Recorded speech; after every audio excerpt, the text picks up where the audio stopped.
ایک دفعہ صحابہ کرام نے حضور نبی کریم صلی اللہ علیہ وآلہ وسلم سے عرض کیا کہ توبہ کس طرح کریں تو اللہ تبارک و تعالیٰ معاف فرما دے۔ تو نبی کریم صلی اللہ علیہ وآلہ وسلم نے فرمایا کہ رب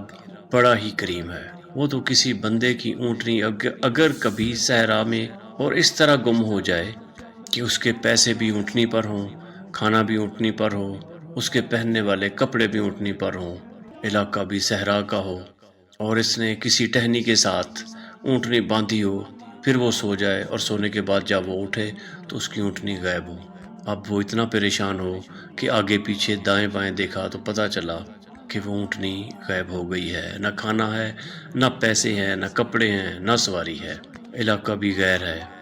پیدل جانا بھی بہت مشکل ہے۔ تو فرمایا کہ جس طرح وہ بیٹھ کر موت کا انتظار کرنے لگے اور وہ منتظر تھا